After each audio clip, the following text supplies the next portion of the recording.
So what are the chances? What is the likelihood that this will actually go down? It seems more and more likely. What would the timeline be? For more on all of that, let's check in with CBS 2's Jackie Kostek. Jackie?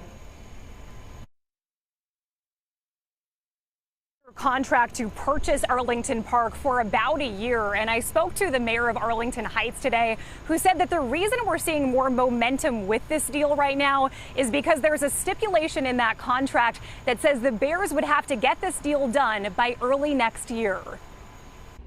Right now, the Bears say there are still conditions that need to be met. Mayor Hayes says those conditions have to do with making sure the property can be built in the way they want it to be built, even from a structural standpoint. Whether the ground is hard enough that you can put a heavy stadium on it and the water table underneath.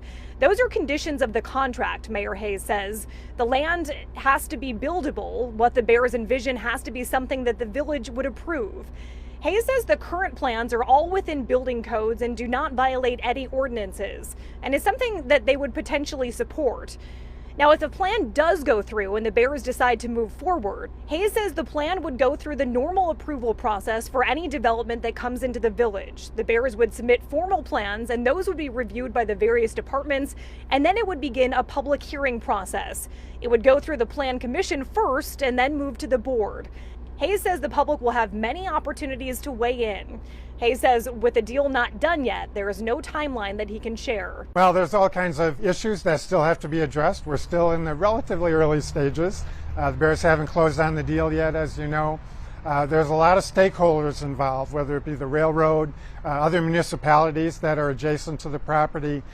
We've got a lot of people that we have to talk to, other local governmental bodies, and so there's a long way to go, but I think we can get it done.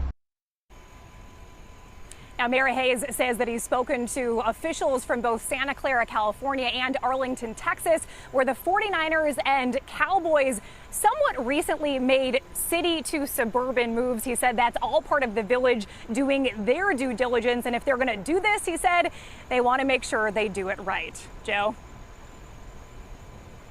Yeah, Jackie, there's no doubt about it. There, as we mentioned, a lot of people have a lot of questions, and there are a lot of I's to dot and T's to cross. And much of that work will begin tonight as the Bears host an informational community meeting at Hersey High School. That's where residents told us today, many of them, they will be there ready with questions and hoping for answers. Will they come?